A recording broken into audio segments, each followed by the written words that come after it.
19 regular business meeting of the Waynesboro City Council. Sanderson, would you use the Pledge of Allegiance, please? Pledge of allegiance to the flag of the United States of America and to the republic for which it stands, one nation, under God, indivisible, with liberty and justice for all.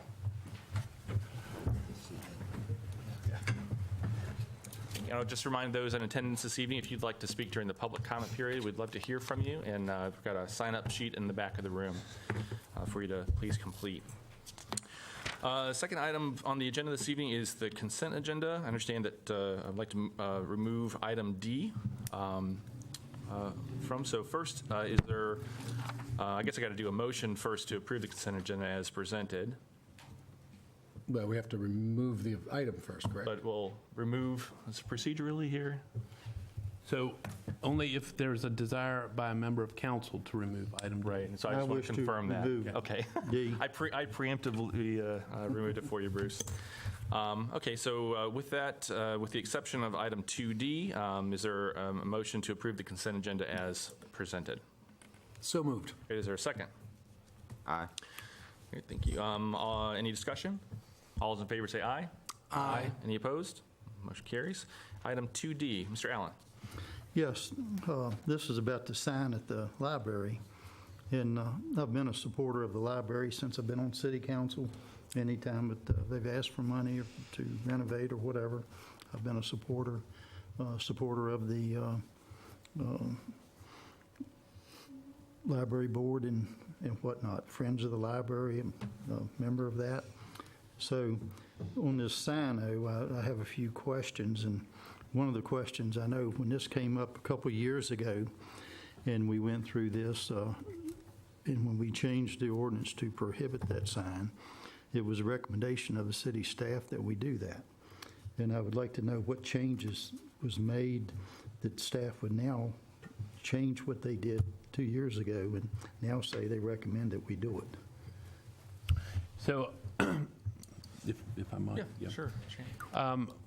Reflected on that, I think we tried to be, we being the staff, tried to be clear that, and in fact made no specific recommendation on this particular application and request. That we processed, we completed a staff evaluation. Note that with respect to electronic signs, the zoning and community benefits are mixed, that while we recognize that the advertising of programming and public messages would be beneficial to the community, oftentimes with electronic signs, issues become light trespass, brightness, and distraction for drivers. As I recall, during the conversation or council's first consideration of the ordinance, there was some discussion about even the staff's ability or my ability to empirically demonstrate or sustain my position. And I think much like the conclusion we draw, there is mixed data out there about to what extent the signs are distracting. At the time, my recollection was that the staff had been responded to or had responded to several items of concern about pedestrian safety and access at the library. And to my eye, the request or the proposal for an electronic sign seemed to be inconsistent with some of the concerns that we were considering contemporary to or contemporaneously to the sign ordinance. I don't want to speak for council, but my sense is that perhaps the council sought a do-over or a reconsideration of that position, that perhaps it wasn't unanimous or completely or permanently convincing, and the application was submitted by the city council for staff to reconsider. And the planning commission heard the matter, recommended approval with stipulations, and I think what we've tried to do is preserve our work previously, or not preserve, but acknowledge our previous work, but also try to find a manner in which the council could approve these signs in a limited fashion, in a restricted fashion, without doing sort of foreseeable and known risk for pedestrians and vehicles and the neighborhood. Thank you. On the second part of that, I'm really uncomfortable when we make a law or an ordinance, which is a law, and we tell people in their community, you can't do this. And then we turn around 2 years later and say, well, we can do it. So we're going to change the ordinance so that only city property is allowed to do this. But you businesses and other people, y'all can't do it. So to me, if it's good for one, it's good for the other. That I could not go along with. I think it's just a bleed over from some other politics that we see happening in our country that I don't agree with. And the second part of it is, and I still, as I read more articles about the safety of our drivers and cell phones and text messages, we have a growing population of young drivers in this community, and we have a good population of elderly drivers in this community. And me being one of those coming up elder drivers, I know that I seem to have to pay more attention to my driving than when I used to ride around and answer a radio on the police car and write something down while I'm moving down the road. The older I get, the more I have to adhere to just driving. We have more pedestrian traffic on Wayne Avenue now because of the more business that goes to the library. They continue to grow with the people coming there. We have the YMCA is still growing and bringing in members, which creates more traffic and more pedestrian traffic. And we have the Greenway down there, which is bringing people out of the neighborhoods, the tree streets, walking to the Greenway.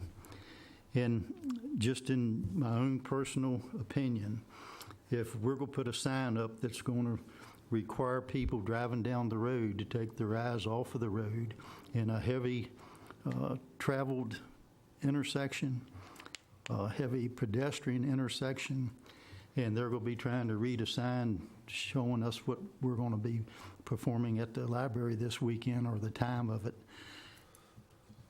which is what all the insurance companies and all the things that I read about trying to keep the driver's attention on the road and off of these things. I don't see any difference from reading a text going down the road and reading an electronic sign. Just my personal feelings, and just had to share that. So thank you. Great. Thank you. Thoughts?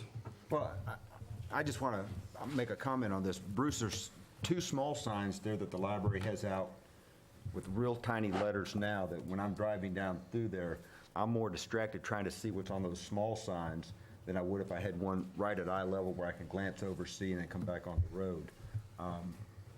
And I never noticed these signs until the sign issue came up. And then I see these signs, and they're at the intersection, and now it's like, what's that sign say? And I'm more distracted by that than I would be by having a message board up there reflecting what they're trying to relay. They're not going to put paragraphs out there. It's going to be a quick message as you're driving by at 25 miles an hour. You and I talked about this before, and that's what brought my attention to these signs. You've got a crosswalk sign, and then you've got the little small sandwich board type sign. And the sandwich board type sign is more distracting to me than a lighted message board would be. Well, and back at you, I'd say you never even noticed the first sign. Now you're going to be noticing this sign, and you'll be taking your time to read it, as will the younger drivers and the older drivers. I just think it's creating a dangerous situation that we had other options, and we could have put kiosks in our city buildings, or we could have put them in the schools. We could have put places where information is out. We put it on our city website. We put it on our TV channel. We do things to promote the library, the mailer that the Parks and Rec put out or the city puts out. That information's in that gets mailed out to, I think, every customer, city trash customer in the city. So I really don't see how much we're really gaining, and I just hope and pray that the cost of it and what I fear that it might be. That's all. I'll just add a couple of just points of clarification too. So the intent of this is for an extension of government-owned facilities, whereas the underlying zoning in not permitting changeable message signs in residential settings does not change. So it, again, it is exclusive use for government purposes, with the intent is in a changing environment where people are kind of consuming and gathering their information about notifications of events or other sort of community-based functions of which the folks are paying for. This is a mechanism to support that. So second of all, businesses that are in designated zoning business districts already have the purview to put those changeable message signs up, and nothing of that nature changes if you're in a business district. The next point I want to mention is about safety. I would love to see counter studies, because I've explored it myself, gone to the Transportation Research Board, done an archival review, and staff has even only been able to provide supporting evidence that changeable message signs do not inherently make things more dangerous. And that had been circulated to folks. Lastly is that the signs are regulated by the Virginia Logo Program, so the duration and lumacy and cartoon nature of signs are heavily regulated. If you don't believe me, go talk to Mr. Quillen over at the Waynesboro Garden Center, and he will affirm that they have, when he first put that sign up, they were all over him, and to the point of looking to fine him on multiple days for every time they didn't change the sign. So I would just offer that up respectfully. If I may add, because as a librarian, having worked in the field for 2 decades now, actually, our programs, the diversity of our programs have increased. We're just not checking out books anymore. We're offering computer classes. We're offering story times to kids. We offer over 300 programs every year. And when you're trying to put that into a brochure, a part of the brochure that's a couple inches by a couple inches, you can only say so much. And, also as a staff member at the Waynesboro Library, I know this can be coming from as bias, but having worked in several different library systems, it's something that we all talk about, how to better promote our programs and bringing in people who are either underserved in our community or people who wouldn't come in otherwise. Any other discussion? Okay, all in favor of, so I guess we need a second to approve the, let me follow the flow here. Is there a second for item 2D? I will make that second. Okay. Any additional discussion? All those in favor, please signify by saying aye. Aye. Any opposed? Nay. Okay, thank you. 4-1. Ms. Bartle, thank you. Number 3 is matters from council members. Does anyone have anything they'd like to share this evening? Mr. Mayor and community members, I offer my community meeting the first Tuesday of every month, usually in the morning, but this coming month I've got a conflict, and so I'll be offering it at 2 p.m. on Tuesday the 4th, and we'll meet at the French Press, and open to whatever conversations people are interested in having. Great, thank you. So a couple of announcements. We, Vice Mayor Henderson and I, we did a tour PPI Time Zero. What a remarkable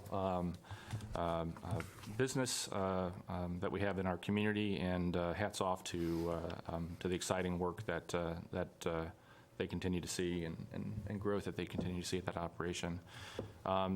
Next, just let folks know, again, Vice Mayor Henderson and I attended the Police Week proclamation a couple of Tuesdays ago, where our keynote speaker was there, and appreciated that, and all that our law enforcement, emergency service providers provide for our community each day. Also attended Augusta Health Social with Dr. Hostetter, and learned about some emerging issues and sort of a summary of the General Assembly session that concluded this past spring, and then the look ahead. And then lastly, met with a series of constituents regarding taxes and stuff, so just let folks know what I was up to.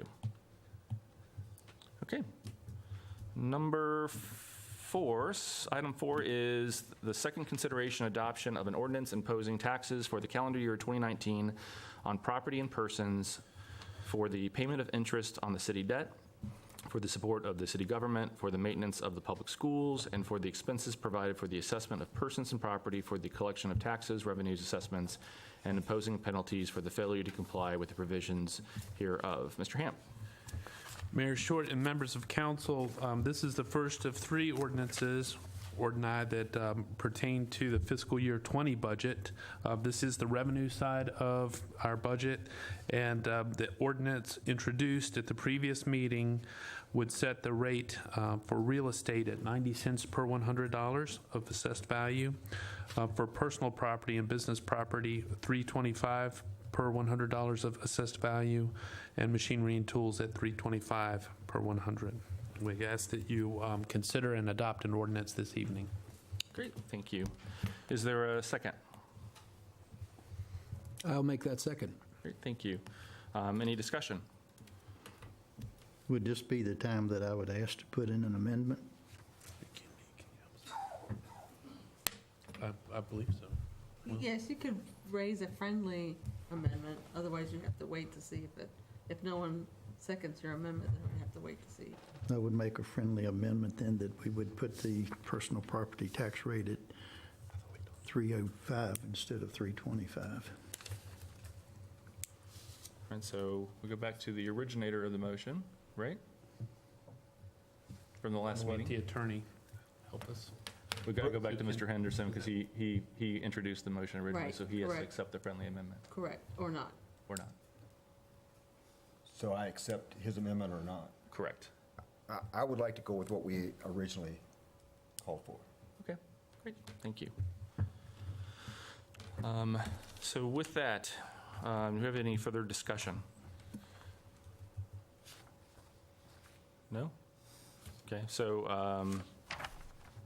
I would offer this, I think before we call the vote, is just some personal reflection on my part, is that I had a friend through church last night post something on Facebook, which is, I don't know if this is a Facebook quote moment, but I think it sort of speaks to, very timely, I think, to sort of the things that I've been thinking about and digesting for the last 7 months. And that is, if the grass is greener on the other side, stop staring, stop comparing, stop complaining, and start watering the grass that you're on.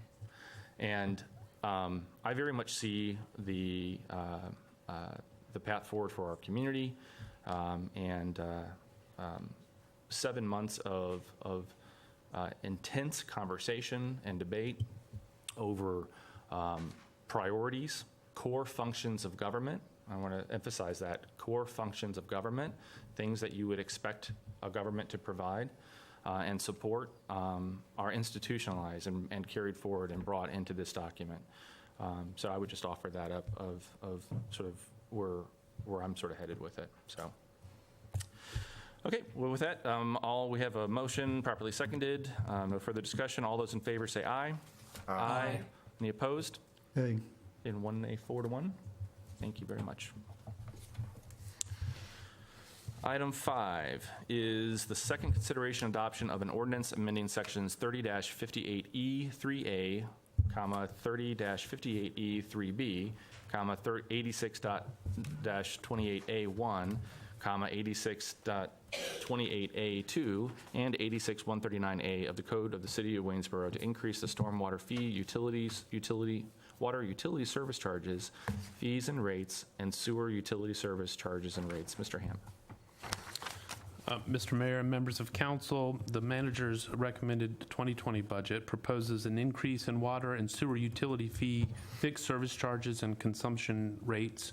Water and sewer utility service charges and fees are prescribed by Chapter 86 of the Code, and the manager's budget also proposes an increase in stormwater utility fee for each equivalent residential unit as prescribed City Code Chapter 30. The water consumption rate is proposed to increase by 1.1%. Fixed charges for water will also increase by 1.1%. The sewer rate is proposed to increase by 1.1%, as will fixed charges in the sewer fund, 1.1%. Great, thank you. We have a introduced prior meeting. Is there a second? Aye. Who introduced it at the last meeting? Same. Okay. So we have a second. Any discussion? All those in favor say aye. Aye. Any opposed? Motion carries 5-0. Thank you. Number 6 is the second consideration adoption of an ordinance adopting the annual operating budget in the amount of $117,606,633 for the fiscal year ending June 30th, 2020. Mr. Hamp. So given that the council has adopted the revenue aspects of the budget as introduced, the full budget appropriation reflects those revenue streams and reflects the general presentation that was provided at the previous meeting. Great, thank you. Is there a second? Who introduced that Who one? introduced the last one? I'll second it. Bruce seconded. Bruce seconded it. I think we're good. Dr. Hostetler. Okay, great. Thank you, Bruce. Any discussion? All those in favor say aye. Aye. Any opposed? The motion carries. Item 7 is to consider appointing a candidate to the Blue Ridge Community College Board to serve a 4-year appointment of July 1, 2019, ending June 30th, 2023. Mr. Hamp.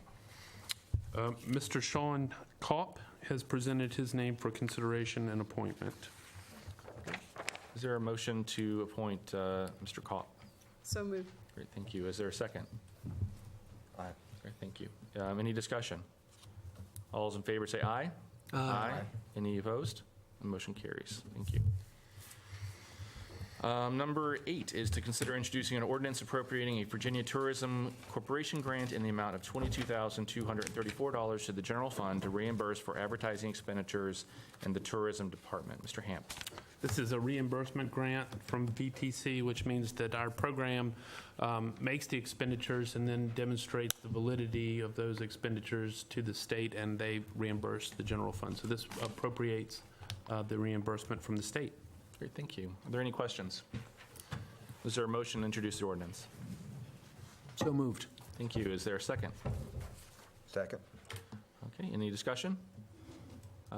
Great, the ordinance is actually going to be considered at our June 10th meeting. And actually, just as a FYI, I don't know if we've mentioned this before. So Delegate Bell's bill that he introduced that would allow us to do one reading of these transfers was introduced and signed into law. So it'll effective July 1. Some of these appropriations we'll be able to do with one motion. So FYI. So we'll bring that up at the June 10th meeting, right? Is that right, Mr. Ham? Yes, sir. Okay. All right, number 9 is communication correspondence. So I would be delighted if you would announce the news that we received concerning Florence. Yeah, so I guess this afternoon or this morning received word that the Florence Avenue Bridge has received its final approval for us to put that project out to add, in which we are on our tippy toes waiting for that to occur and get that much needed approval to get the project out on the streets. So very exciting for our community to move forward. So and just want to extend my thanks to staff for seeing this through many hurdles. A 30-day review for the railroad that turned into 7 months, and a variety of federal requirements that just almost seemed never ending. So appreciate their diligence, and I know our community will look forward to seeing some dirt flying. So Thank you. That's all I had this evening. thank you. All right, and number 10 is citizen comment period. Yes, sir. Mr. Bill Krastek.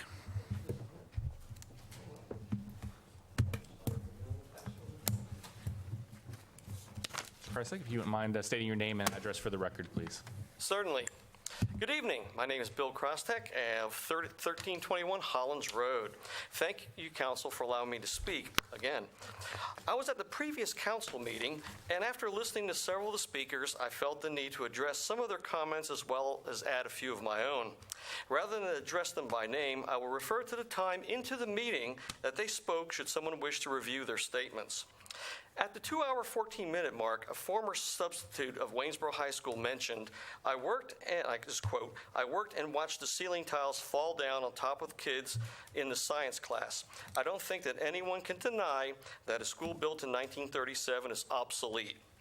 I'd like to point out that the cause of the ceiling tiles dropping, which made the paper at the time, you may recall, was due to the pipe which carried water to the chiller that had just been installed from a renovation a few years earlier to improve the air conditioning. It was a leak in the pipe which caused the tiles to soak up the water and then collapse. So it was rather ironic that it was the renovation that caused this problem and not the building itself.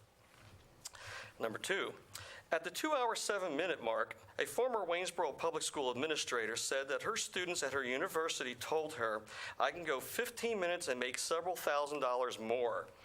This is referring to teacher starting salary.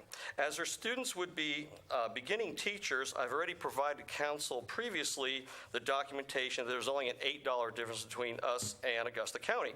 However, I did go by and checked Stanton, and with Stanton, if she may be referring to that, there is a $1,573 difference between starting salaries between us and Stanton. At the 2-minute, 18-minute mark, a Waynesboro Public School member stated, I must convey bleak news. After mentioning that, she said, the number of staff reductions is now 22. Yes, 22. She then stated, the school board is hoping that we will not lay off any staff, but this cannot be confirmed at this time. She later said, imagine the terrible impact on our children. At the 2-hour, 22-minute mark, the vice chair of the Waynesboro School Board stated, we have yet to receive the number of retirements and resignations to achieve our goal. That time, by the way, was 9:26 in real time, by the way. Now, I also note that Dr. Castle, the superintendent of Waynesboro Public Schools, was in attendance and did not speak nor correct nor clarify either of the school board members. I say this because at the school board meeting the very next day, Dr. Castle was quoted in the News Virginian as saying, as of yesterday, which would have been the day of the city council meeting, we believe we can balance the budget. He then went on to say, no one who currently works at Waynesboro Public Schools will not get a contract next year because of budget cuts. My question is, why wasn't this said by any of the school board people at the council meeting where the main emphasis was on the tax rate for 2019? I really feel that I was misled. The school board is telling the council they must convey bleak news, but don't tell us that everyone still has a job for next year. Personally, I consider that good news. You can draw your own conclusions from these examples I provided, but when I taught in the school system, honesty and integrity was part of my curriculum. As a final example of how things should be done, at the 1-hour, 29-minute mark into the meeting, when the cutting of 6 positions for the fire department was being discussed, Mayor Short clarified the discussion by stating that these 6 positions were requested positions and not cutting 6 existing positions. That's a big difference, and thank you, Mayor Short, for your honesty and integrity in pointing this out. Do I still have time? Yep, a little Good. bit. Okay, thank you. Next item separate. Rosser, 13th Street, stop sign. You may know that last week it was run over and removed by a car that drove through it. Thankfully, 2 people who work at Weitzel Service actually saw the incident, tracked down the stop sign down the road, went back and propped it up until it could be taken care of. It does show how vulnerable that particular sign is on that location, so I hope that's continually being looked at. Thank you very much for your time, gentlemen and lady. Great, thank you. Mr. Tom McDonald.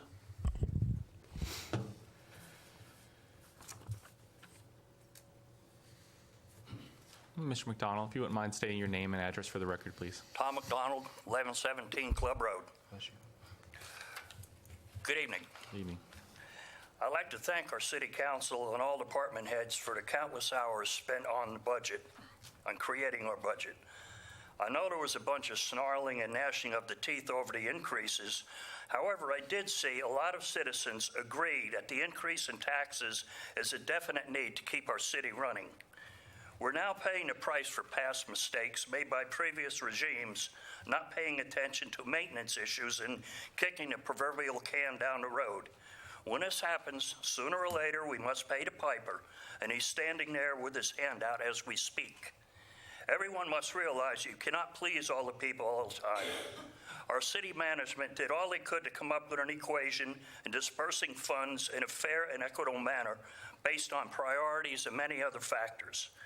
My only disappointment is that there wasn't more financial means applied to our public safety department. Hopefully, in the near future, more capital can be allocated to add more police officers and much more needed equipment and aid to keep our great city and all our citizens safe. Thank you. Thank you, Mr. McConnell. Ms. C.R. Barrett.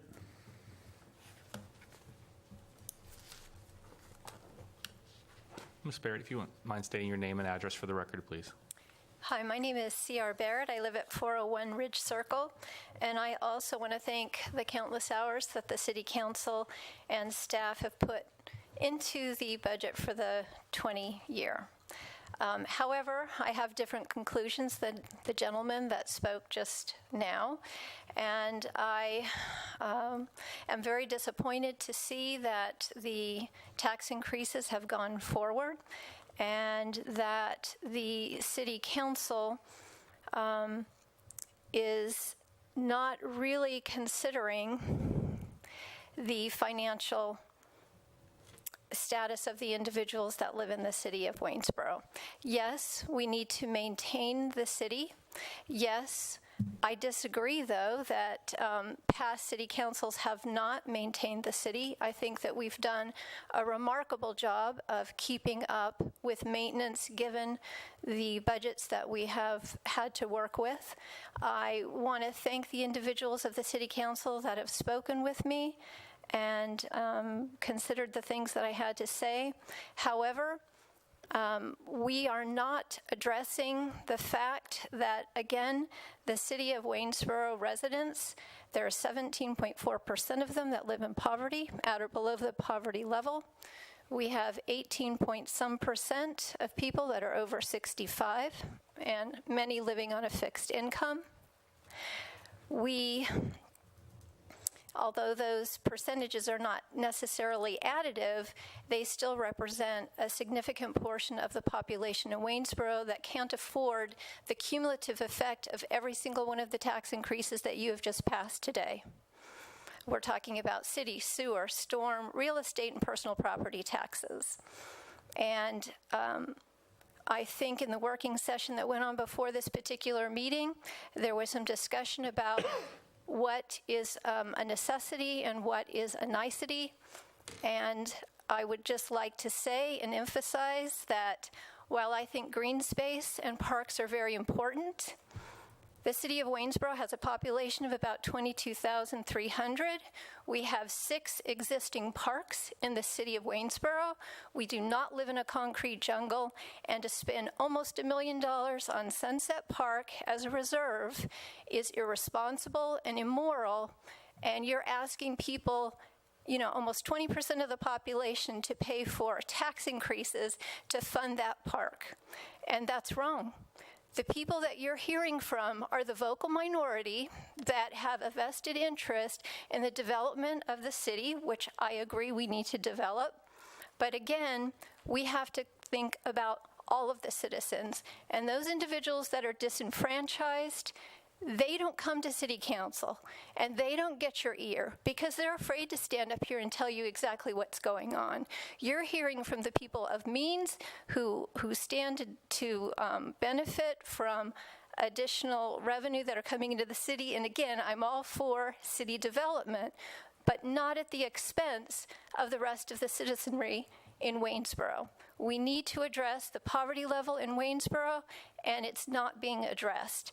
What we're doing is we're pushing them out by increasing taxes. You have effectively taken money out of their pockets legally, and that gives them less money to be able to afford water, sewer, and the very necessities of life so that they can help pay for a park that they may or may not use. And I would ask you to think very hard about the number of people that have told you, yes, we need to increase taxes. We want to increase taxes. We want to develop Waynesboro. And then think about all those individuals that shrug their shoulders and say, it's not going to do any good. I don't know what to say. I have no voice, because there's a lot of people, probably the silent majority in Waynesboro, that don't have that ability to come forward and speak to you. And I think that we've got to address those individuals. And Elzina, your idea about a questionnaire, I think is fantastic, because if you go talk to people on the street and you ask them what's important, what is important, A, B, or C, prioritize, tell me what you think, they'll tell you. But if you ask them to come to a coffee shop or somewhere where they don't normally go, are they going to come and talk to you? Probably not. So think about that when you increase taxes. And, I'm just very, very disappointed in what the City Council has done. I understand why you did it. I disagree with the amount of money that you're spending on capital improvements. And Sunset Park is just a total waste of our money. We have a park that doesn't even have bathrooms in it. I'm almost finished. I'll bet you $10, most people would say, instead of developing Sunset Park, why don't we put bathrooms in Basic City? Thank you for your time. Great, thank you. Ms. Shanda McGuffin.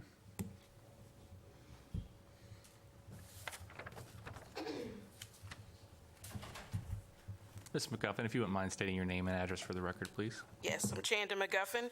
I'm the co-founder of RISE, which is a social justice organization to give voice to the Black community. I live at 644 Edwardian Lane. At the last two city council meetings, I spoke about my support of the higher tax rate because as a city, we're behind the 8 ball and need to catch up in order to get ourselves ahead. And I commend you all for the work I've seen happening in the city.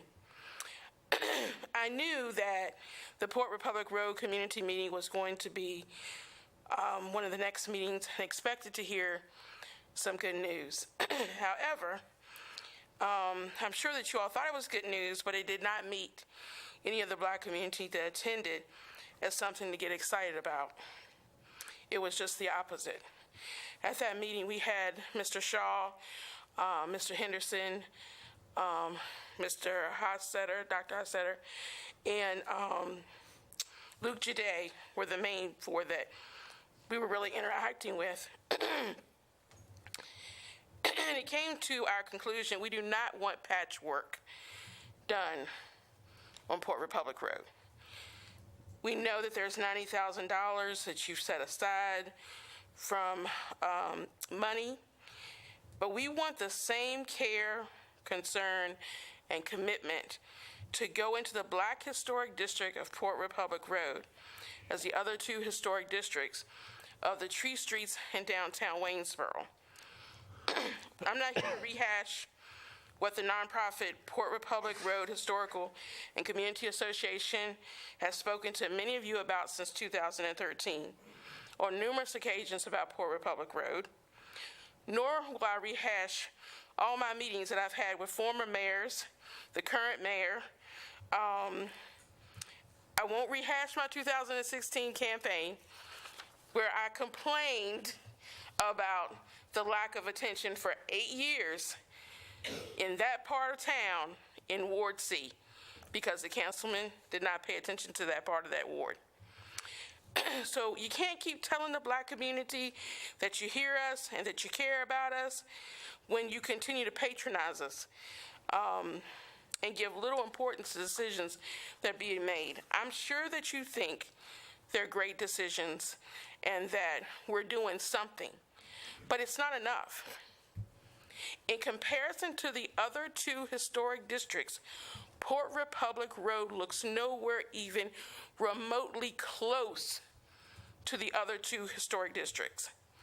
And so after that meeting, after my meeting with Mr. Jade, talking with Sam Hossetter, talking with Terry Short, talking to the Black community. We had a couple meetings to kind of come up with, from that meeting, what was a general consensus. When we walked away from that meeting, the general consensus is that there needs to be a consultant that is hired for Port Republic Road, Florence Avenue, Fairview Avenue, and those side streets of Port Republic. We discussed about this money, part of this $90,000 being used as for that consultant.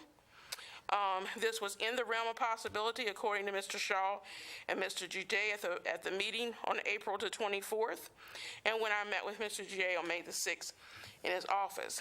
Every one of you know how I feel about the neglected Port Republic Road, Florence Avenue, and that bridge. I'm glad to hear that's moving along. That is a long time coming. It is entirely too long time coming. And as we brought up at the meeting, at the Port Republic meeting, what would happen to other bridges, and what have we learned from this particular case with this bridge and the other parts of the city? What have we learned from that? RISE is committed to staying on top of this and ensuring that we are given that consultant, and a consultant that's not just a regular consultant, but one that is designed for historically Black communities. They exist. Richmond has been done, and Norfolk has been done. It can be done. Thank you. Great. Thank you, Ms. Pagale. Anyone else? No, sir. Okay. So I neglected to add one other point of conversation when we were discussing the budget, but I just wanted to bring out to my colleagues here regarding tax relief. Over the past month, particularly over the last 2 weeks, I have been exploring and done some little research on tax relief offered up. And in 2007, Council approved an expansion of tax relief for our most vulnerable citizens, and by way of matching what the city of Stanton does. So I've spent some time looking at some other communities, and so context here is that the threshold for the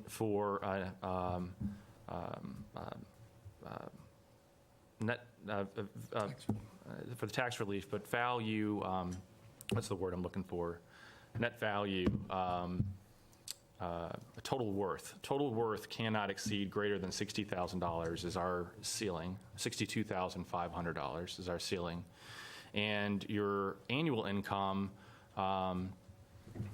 threshold is $30,000. And I've reflected on stories and conversations that I've had with citizens, and one of the ones that I've shared with, I think offline with many of you, is a fairly haunting conversation I had with a gentleman at a grocery store who had a net income of $32,000 and a gross income of $32,000, putting him $2,000 just over the ability to have any sliding scale of relief, while he held a bag of $700 worth of medication for his wife of 70 years. And I've looked at some other communities. It's imperfect, but I will say that there are many neighboring communities that have offered tax relief with a gross income of $50,000 to $60,000 and up-end thresholds of total net worth of $100,000 to even $200,000 in some communities. So with council's permission to ask staff to explore this over the summer for council's consideration, and working with our Commissioner of Revenue to sort of see, while it's great that we're comparing ourselves to our neighbor to the west, we really need to do something that I think is at least have a conversation about what's best for Waynesboro and our demographic and the needs of our citizens, particularly those that are the most vulnerable and our citizens that are disabled and senior citizens over the age of 65. So with that, I've talked to a few of y'all, but does that sound like to explore? Yes. Okay, great, thank you. All right, so with that, we go to number 11. Is there a motion to adjourn? I'll make that motion. Thank you. Is there a second? Second. Is there any discussion? All those in favor say aye. Aye. We are adjourned. Thank you.